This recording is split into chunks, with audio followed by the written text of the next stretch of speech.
दुनिया जिसे फांसीवादी बता रही है, जिस पर एक आजाद देश पर मिसाइलों से हमला करने जैसा संगीन आरोप लगा रही है, आज वही देश अपने द्वारा 77 साल पहले फांसीवादी ताकतों को हराने का जश्न मना रहा है। जी हाँ, आज रूस विक्ट्री डे मना रहा है। ये दिन प्रतीक है द्वितीय विश्व युद्ध में जर्मनी की सेना पर सोवियत संघ की जीत का। ये दिन प्रतीक है सन 1945 में हिटलर के जर्मनी की हार का और उसके खिलाफ लड़ रहे देशों की जीत का।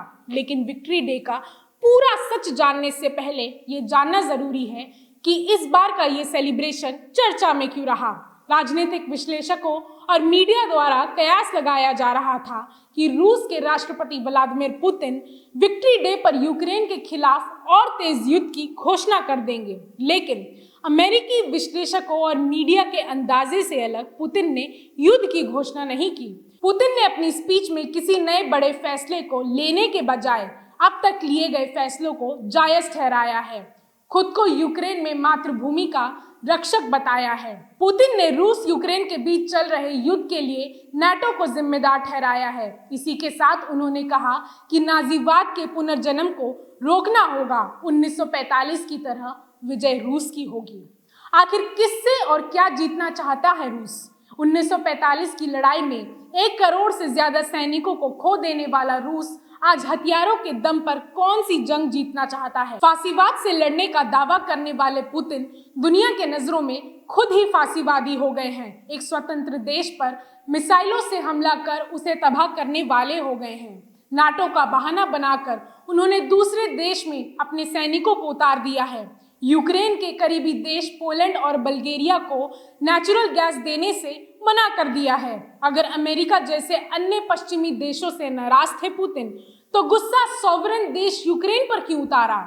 यूक्रेन का हिस्सा रहे क्रीमिया को 2014 में कुछ ही दिनों में अपना बनाने वाले रूस पर इल्जाम तो बहुत हैं, लेकिन जरूरत है पूरी तस्वीर देखने की। रूस ने यूक्रेन पर जो आक्रमण किया है वो हर तरह से गलत है, लेकिन पुतिन के कथित एजेंडा में भी सच्चाई है।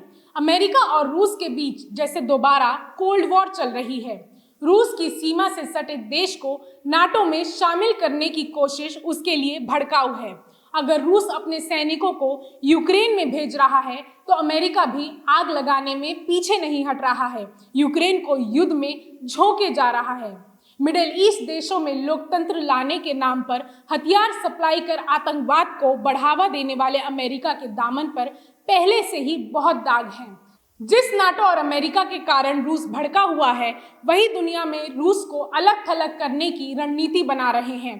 ठीक वैसे ही जैसे कोल्ड वॉर में हुआ था। अमेरिकी राष्ट्रपति ने भारत पर भी ऐसा दबाव बनाने के प्रयास किए हैं। यूक्रेन के नाम पर रूस और अमेरिका आपस में जो जंग लड़ रहे हैं, उससे फायदा किसी को नहीं होगा। हो सकता है ये दोनों देश अपने आप को शक्तिशाली दिखा ले, लेकिन इसमें इन छोटे देशों का कोई भला नहीं होगा। एक मशहूर लेखक ने कहा था, अगर हमने जंग खत्म नहीं की तो जंग हमें खत्म कर देगी। जंग से याद आया, वापस आते हैं विक्ट्री डे और उससे जुड़े इतिहास पर। द्वितीय विश्व युद्ध में जर्मनी, जापान और इटली साथ मिलकर फ्रांस, ब्रिटेन, यूएसए और सोवियत संघ के खिलाफ युद्ध लड़ रहे थे। जर्मनी में राष्ट्रवाद की लहर और नाजीवाद के उदय के बाद मजबूत हुए हिटलर पर सबकी निगाहें थी। हिटलर ने पोलैंड पर आक्रमण किया और द्वितीय विश्व युद्ध शुरू हो गया। वहीं दूसरी तरफ ब्रिटेन दुनिया के तमाम दूसरे देशों पर राज कर रहा था। ताकतवर देशों को जंग में अपनी ताकत का प्रदर्शन करने का मौका मिल रहा था। आम लोगों का नुकसान दोनों तरफ से हो रहा था। 1939 से 1945 तक चले इस युद्ध में 4 से 5 करोड़ लोगों की जानें गई, इमारतें तबाह हो गई, देश तबाह हो गए। इटली और जापान की हार के बाद जर्मनी की बारी थी। 30 अप्रैल को हिटलर ने जर्मनी की राजधानी बर्लिन में अपने बंकर में आत्महत्या कर ली। साइनाइड की गोलियां खाने के बाद हिटलर ने खुद को गोली भी मार ली। 8 मई को सोवियत सैनिक बर्लिन पहुंच गए और पहले से ही हार चुके जर्मनी पर अपनी जीत का ऐलान कर दिया। यूरोप में हर साल इसी दिन विक्ट्री डे मनाया जाता है।